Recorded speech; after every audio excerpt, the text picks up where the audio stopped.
Circuito Brasileiro de Counter-Strike aqui no Parque da Cidade. E os nossos palestrantes estão arrasando aqui no nosso palco. E a nossa palestrante de hoje vai falar sobre um dos assuntos que mais desperta a atenção, principalmente dessa nova geração. Estamos falando das novas profissões que existem dentro do universo dos games. Mas antes, quero convidar vocês aí que acompanham a nossa transmissão. Deixe o seu like, deixe o seu comentário e eu convido a vocês a acompanharem também as competições de forma presencial aqui no nosso evento, gente. Até porque as inscrições são gratuitas, é de graça. Você está fazendo o que aí na sua casa? Eu sei que você está de bobeira. Levanta e vem, pois este evento vai até o dia 27 de outubro. E eu tenho certeza que você aí já pensou, nossa, eu gosto de jogar, mas quais são as outras áreas de atuações que existem dentro da indústria dos games? E é por isso que eu vou chamar a brabíssima para subir aqui no palco, Carol Lucena.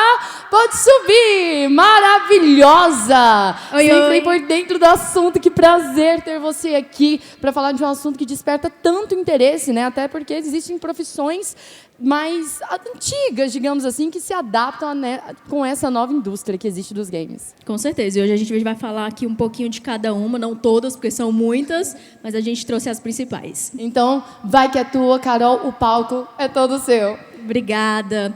Oi, gente, eu sou a Carol Lucena, ou Carol Scott, dependendo se você me segue aí nas redes sociais. Sou colunista do Jornal de Brasília, falo sobre games, escrevo lá. Também sou apresentadora do No Lobcast, que é um programa aqui de Brasília que a gente fala sobre os games, sobre o desenvolvimento de jogos, tudo da indústria dos jogos a gente está ali abordando.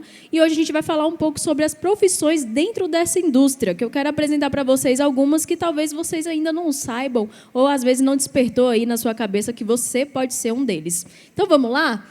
Já está ali? Perfeito! Então vamos lá, gente. Começando, eu separei em algumas categorias para vocês, para ficar bem mais fácil para a gente poder conversar sobre, tá bom? Então, começando ali, ó, com game design, o desenvolvimento de um jogo, ele requer vários profissionais para que um jogo aconteça, que ele venha à existência, e você pode ser um desses profissionais. A segunda categoria é o marketing. Antes mesmo do jogo ser lançado, ele precisa ser conhecido. Então, a galera do marketing já entra em ação para você já ficar sabendo que o jogo está sendo produzido e quando ele vai ser lançado. O terceiro é justamente isso aqui que a gente está. eSports tem os eventos, tem os times e as organizações. Então, você que está aí precisando, quer virar atleta e tudo, o que é o eSports sem um evento, né? É onde a gente está aqui hoje. E o próximo são as plataformas de vídeo e redes sociais, que é onde você produz conteúdo. Então, você que quer ser aí criador de conteúdo, eu também vou falar sobre isso aqui. Vamos lá, próximo slide. Vamos começar pelo game design. A primeira profissão que temos dentro é o designer. O designer ele está ali responsável pela criação dos mapas, dos HUDs, por toda a estética que você vê aí no jogo, é o designer que vai estar por trás disso. Então, para você ser aí um designer de jogos, você faz alguns cursos, dentre eles o design gráfico, tá bom? E aí, tudo que você vê na tela é um designer que faz, juntamente com o ilustrador. O ilustrador é o cara que faz os desenhos, né? Que eles criam os personagens, criam os cenários também. Então, eles trabalham juntos ali para poder fazer as animações dos jogos, para que os jogos venham à existência. O programador ele é responsável por fazer toda a programação, o código-fonte do jogo, que é o que acontece. O que acontece naquele jogo se eu cair naquele buraco, se eu for para frente, se eu for para trás, o inimigo dá quanto de dano, quanto meu ataque dá de dano no inimigo. Tudo isso é a parte do programador que vai fazer aí digitar todos aqueles códigos. Quem nunca viu, né, aquelas telas cheias de números e letras, menos, mais, vírgula, reticências, um monte de coisa. Esse é o cara, o programador, que vai fazer como se fosse o esqueleto do jogo. Então, você também pode estar trabalhando aí na área de jogos, criando um jogo, se você souber programação, tá? Um que muitos esquecem, mas eu tenho certeza que se eu falar para você qual o barulhinho da moedinha do Mario, veio aí na sua cabeça, né? Quando a fase está acabando, qual é a musiquinha que toca? Veio na sua cabeça também, né? Quem é responsável por isso? É o designer de áudio. Então, o cara que faz a trilha sonora, os efeitos sonoros dos games, ele está ali dentro justamente para fazer com que a trilha sonora e todos esses efeitos sejam inesquecíveis. E convenhamos, faz toda a diferença, né? Quando o jogo tem uma trilha sonora legal e marcante, a gente já elogia a partir dali. Então, existem várias e várias outras coisas, outros profissionais que estão por trás do jogo, mas eu quis trazer esses para você, que são talvez os mais falados, né? E talvez você também nem tinha escutado falar, mas agora você soube. Então, se você quiser fazer um jogo, criar um jogo, você pode entrar em qualquer uma dessas áreas. A outra área é o marketing, né? Como eu falei, o jogo ele tem que ficar conhecido antes mesmo dele ser lançado, tá? Então, antes mesmo do jogo ficar pronto, a galera do marketing entra em ação. O que eles fazem? São pessoas que precisam gostar de falar com o público, de se comunicar. E eu trouxe duas profissões aqui muito importantes. A primeira dela é o Community Manager, que é o cara que fica de olho ali no que vocês estão falando na internet, quais os comentários que estão nas redes sociais, e-mails, nos comentários lá da Steam ou da outra plataforma que você vai colocar o seu jogo para ficar ali. O cara está de olho em tudo. Então, ele faz essa sonda de comentários e o que a comunidade está falando para ele poder levar para os desenvolvedores do jogo, para quem está produzindo o jogo, ficar ciente de tudo. E ele conversa diretamente com a outra profissão ali, que é o social media. O social media ele é responsável por bolar as campanhas que vai engajar a galera na internet. Então, tudo que você vê ali no Instagram, geralmente do jogo ou do estúdio, né? Geralmente tem o Instagram do próprio jogo e o Instagram do próprio estúdio. Tudo que você vê ali é um social media que parou, bolou tudo ali, pensou direitinho como é que isso vai engajar com a galera. Então, ele bola tudo isso, ele que traz as novidades, ele que traz os bastidores, ele que pensa em cada estética de todo post, de todo carrossel, de todo Reels que você vê lá, é o social media que faz esse trabalho. Então, se você também sabe design, sabe mexer em Illustrator, Photoshop, sabe mexer com edição de vídeo, seja no Premiere, no CapCut, que é de celular, que é mais fácil, né, o acesso, você também pode ser um social media de algum estúdio que esteja produzindo um jogo. Beleza? Esse é o mais tranquilinho. O próximo, a gente vai para o eSports, dividir em duas categorias. Primeiro, a gente vai falar na questão dos times, né? Então, dentro dos eSports, hoje você pode ser um atleta ou pro player, como você preferir chamar, de um jogo específico. Mas por que um jogo específico? Pensa comigo, um jogador de futebol, ele é profissional no futebol, correto? Não tem como eu pegar um jogador de futebol e botar ele para jogar basquete profissionalmente. Então, isso acontece também dentro dos eSports. Então, um jogador profissional de Valorant, ele é de Valorant, ele não vai se dar tão bem jogando Rainbow Six, por exemplo. Não tem como. Então, se você quiser ser um atleta, um pro player, se dedique a um jogo específico, veja se você realmente é bom naquele jogo, às vezes aquele jogo não caiu bem, troca para outro jogo, e assim você vai descobrindo qual é o jogo que você tem melhor desempenho, tá bom? O próximo é o coach. O coach, ele é o treinador, ele é o que faz ali o alinhamento de todos aqueles jogadores que estão participando daquele time. Então, por que isso é importante? Às vezes, galera, um time está totalmente desestruturado. O coach chega, faz ali uma reuniãozinha de 30 segundos, 1 minuto, dependendo ali do tempo que eles pediram entre uma partida e outra, e ele pode mudar tudo. É ele também que bola as estratégias do time, é ele que vai sempre dando ali a direção para onde o time vai, analisa o time adversário. Então, esse é o trabalho do coach também e que faz toda a diferença. Já vi um time perdendo terrivelmente, o coach chamou, falou ali algumas palavrinhas que só o time vai saber e o time voltou e virou e ganhou aquela competição e foi sensacional. O próximo é... Muitos esquecem que equipe médica também está por dentro das organizações e dos times de esportes. Por que isso? Vamos lá. Claro que os times pequenos não têm tanta estrutura, mas estamos agora falando de uma estrutura maior, de um time maior que pode ter essas regalias, vamos dizer assim. O primeiro deles ali é o fisioterapeuta. Por que o fisioterapeuta? A gente sabe que um jogador profissional ele passa horas e horas sentado na mesma posição, treinando. Geralmente são 8 horas por dia treinando. E a gente sabe que isso tem um impacto no nosso corpo. Ficar na mesma posição, se a cadeira não estiver confortável, se a altura da mesa não estiver certa, se o mouse estiver ali no lugar errado, tudo isso influencia. O fisioterapeuta está de olho nisso nos atletas e ele faz justamente esse acompanhamento para que nenhum impacto negativo esteja no corpo do atleta depois de tantas e tantas horas na mesma posição, tendo ali os mesmos movimentos, né? Dia após dia, repetidamente. Muitas coisas que também dá é a tendinite, né? Até mesmo quem não é pro play, às vezes tem. Se você trabalha no computador o dia todo, provavelmente você tem também. O próximo é o psicólogo. Os psicólogos são muito, muito, extremamente importantes. Por quê? Um atleta, ele está sempre sob pressão. Seja nos treinamentos, seja na própria competição, seja na final da competição. Se o atleta não estiver preparado para ele entender que, às vezes, ele perde, por mais que ele passou meses ali treinando, chegou na competição, conseguiu chegar até a final, e lá na final ele não conseguiu pegar o primeiro lugar.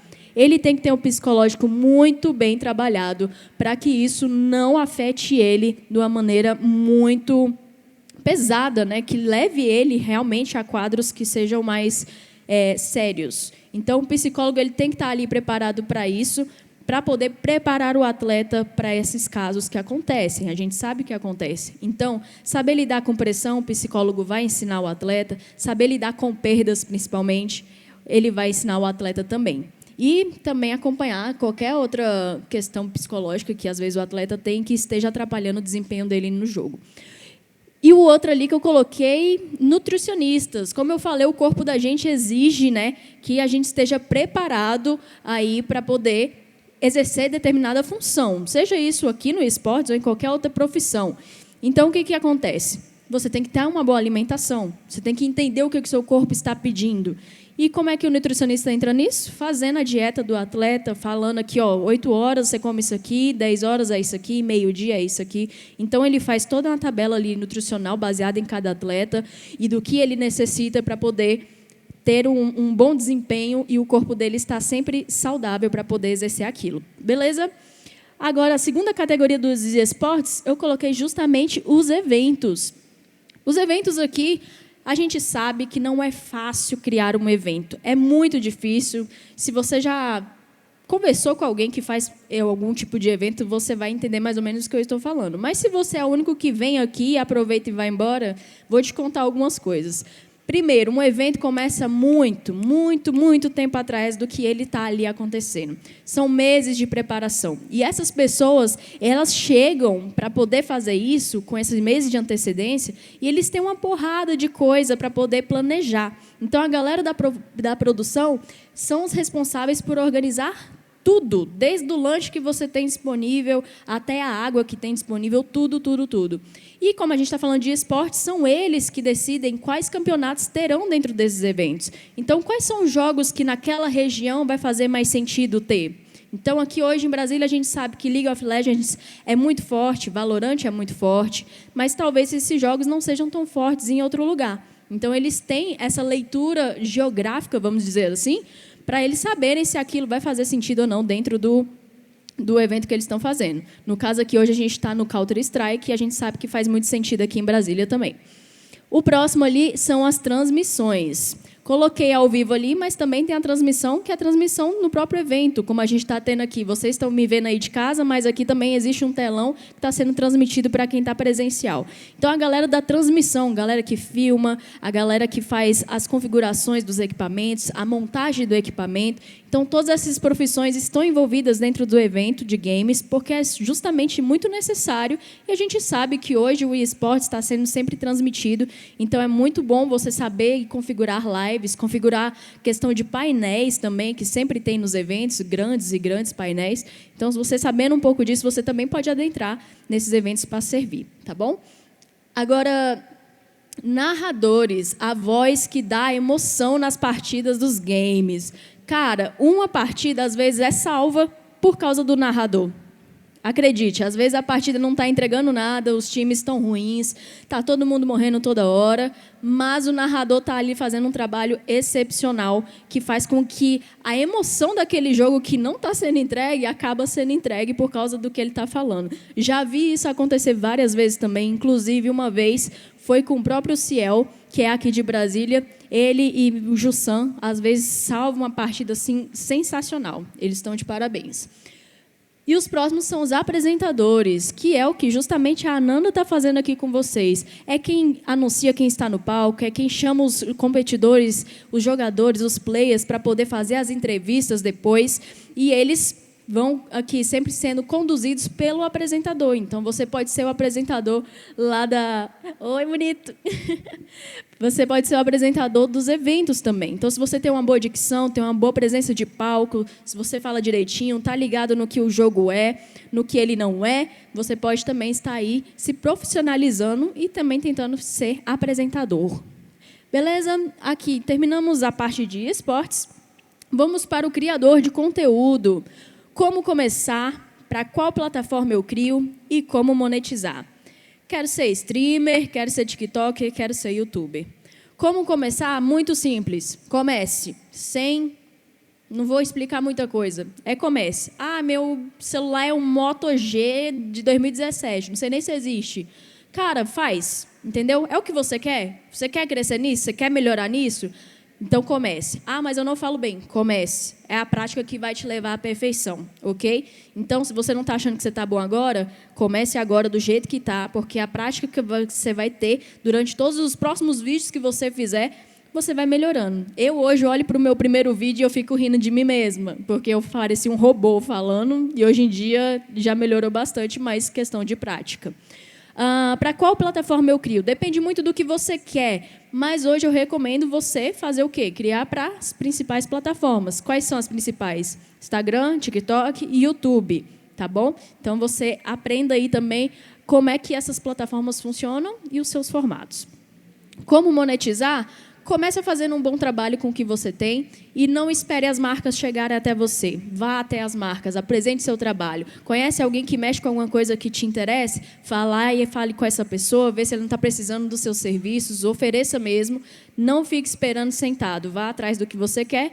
E justamente monetizar através das plataformas, aí a gente sabe que a gente precisa de certas horas assistidas e quantidade de seguidores ou inscritos. Então, isso aí já também vai muito da sua consistência e do seu conteúdo, tá bom? Então, vamos lá. O primeiro é o streamer. É necessário ter um PC da NASA para fazer o streamer? Não é necessário. Hoje a gente já sabe que dá para fazer uma live tranquila com um PC mais ou menos aí de R$ 2.500. É muito dinheiro. Eu sei, mas a pergunta é se é da NASA. Se é da NASA, a gente imagina que é 5, 6 mil e não precisa disso, tá?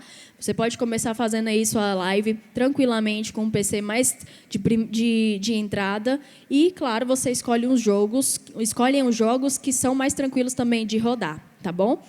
Outra coisa, ter conhecimento de configurações de live. Então, você tem que saber o programa. Como é que faz uma live?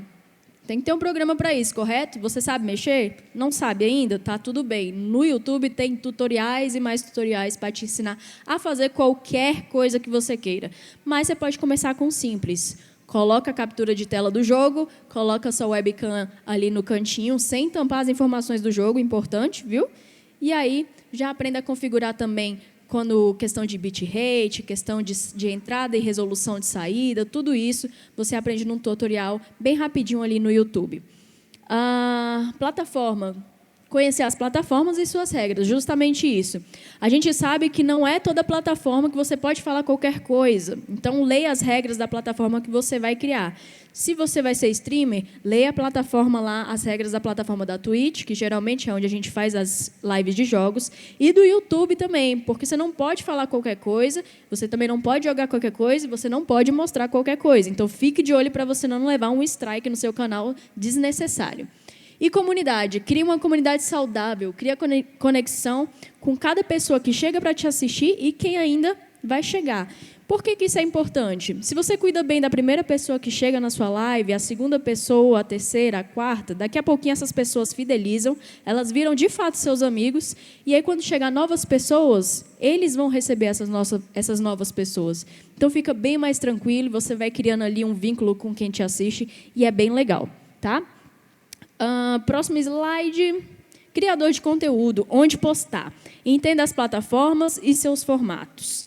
Insta, TikTok e YouTube. Vamos lá, quando eu falo de formato, é justamente o formato do vídeo, tá bom? Então, hoje a gente sabe que o YouTube é uma plataforma o quê? Ela é uma plataforma que o vídeo é na horizontal e é uma plataforma que você coloca conteúdos mais longos. Então, não tem como você botar lá um videozinho mais curto no YouTube, porque aquele videozinho talvez não tenha tanta entrega quanto eles teriam no Instagram ou no TikTok. Então, o YouTube é uma plataforma de umas informações mais densas, se você quer realmente aprofundar naquele assunto. Hoje já temos os shorts, né, que tem ali de 1 minuto, mas para quem não está sabendo, agora já pode postar até 3 minutos nos shorts. Essa semana eles liberaram isso. E eles estão começando com esse formato também na vertical. Mas é claro que o carro-chefe é a horizontal, tá? O próximo, o Instagram. Instagram, muito simples, vertical e uma boa qualidade. O que eu digo com qualidade? Como eu falei, eu só tenho o meu celularzinho velho michuruca. Invista na iluminação. A iluminação pode salvar muito o seu conteúdo, mas a regra principal e primordial que você tem que fazer toda vez antes de começar a gravar qualquer vídeo é limpe a lente. Às vezes, seu celular é bom, você só não sabe porque está cheio de dedo lá pressionado na sua tela. Então, limpa a lente.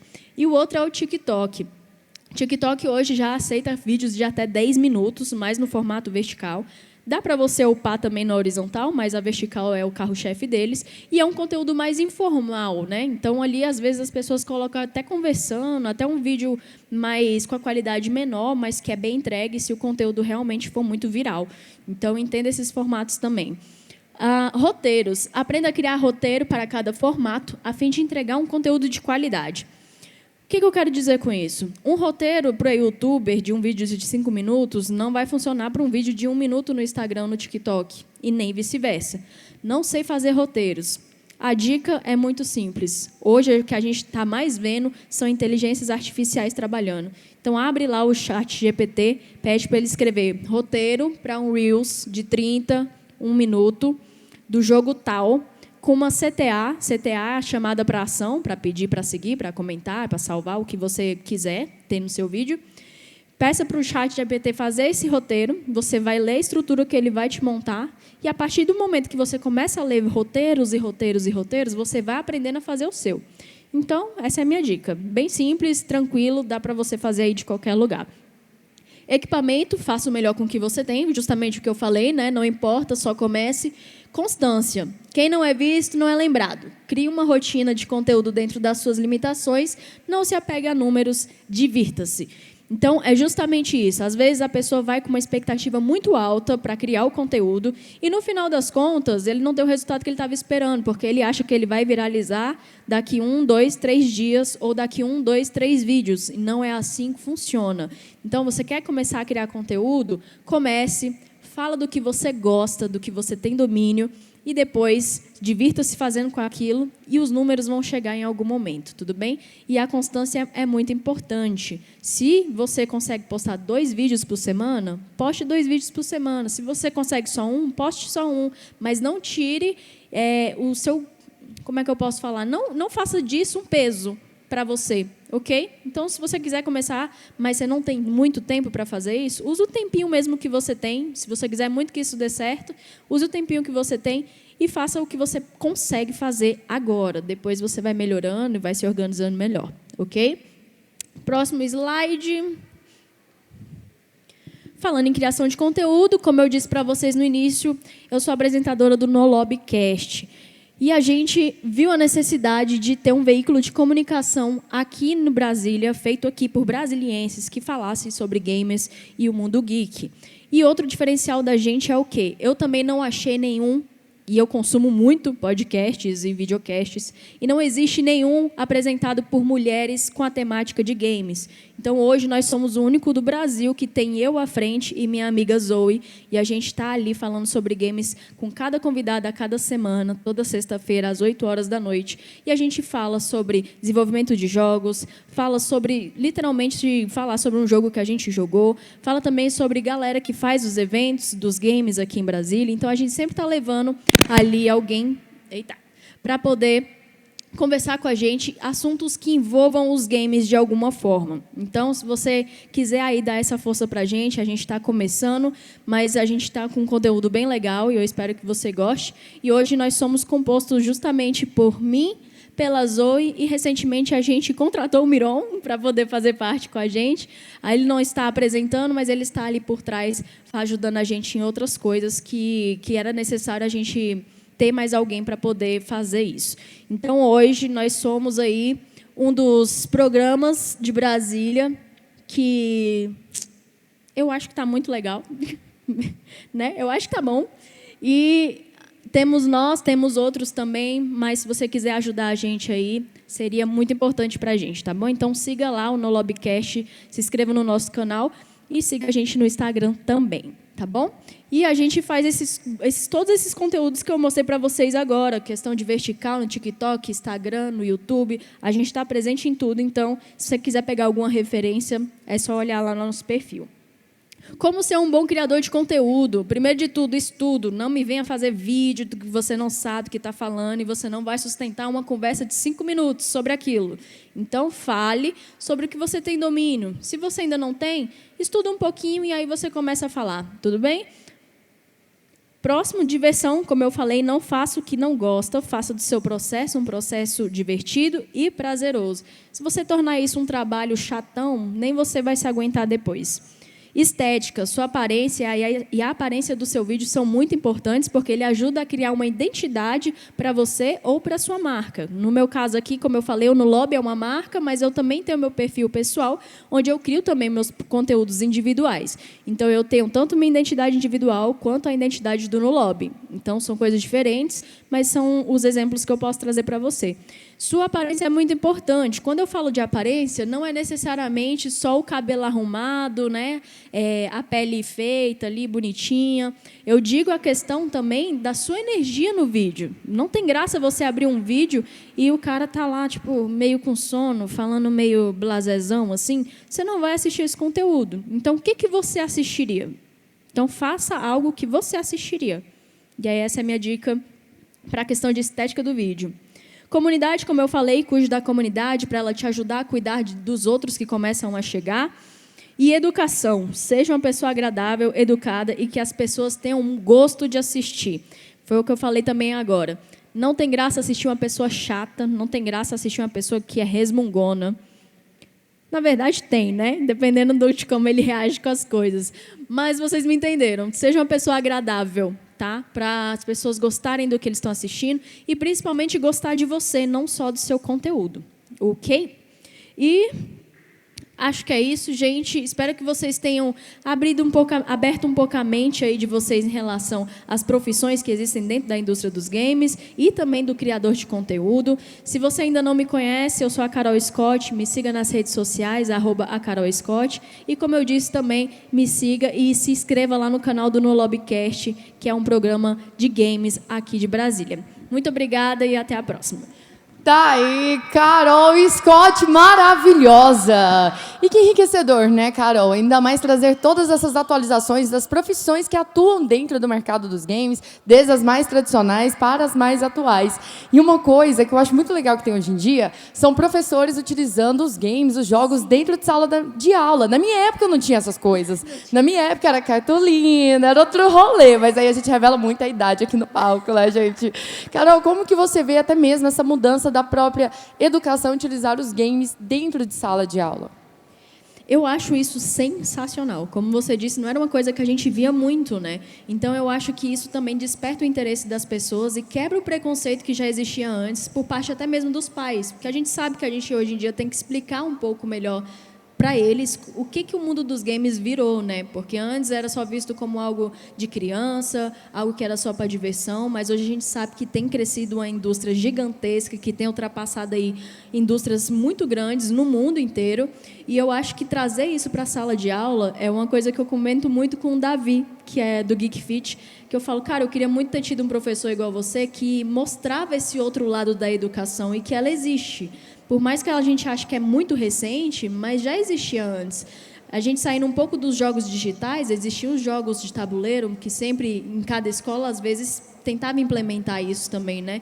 Então, assim, eu acho muito prazeroso e enriquece bastante a educação quando leva também essa tecnologia para dentro de sala de aula. Não só a tecnologia voltada para outras matérias, mas também levar um pouco de jogo que mostra para eles que você pode aprender qualquer coisa dentro de um jogo. Gamificou alguma coisa, você desperta a atenção do aluno para algo que ele poderia estar disperso. Exatamente. Métodos gamificados têm transformado a educação. Carol, muito obrigada por essa palestra incrível. Inclusive, gente, assistam no Lobcast. Sigam a Carol, ela tem um conteúdo sensacional para vocês. Obrigada, foi linda! E lembrando vocês que hoje nós temos Street Fighter 6 aqui no nosso palco. E fica o meu convite para vocês acompanharem tanto a nossa transmissão, tanto de forma presencial, pois amanhã começamos o nosso final de semana de FPS. Ouvi Counter-Strike 2? Sim! Amanhã estaremos aqui também com o nosso CS. Então, não sai daí que já estamos de volta. Fui!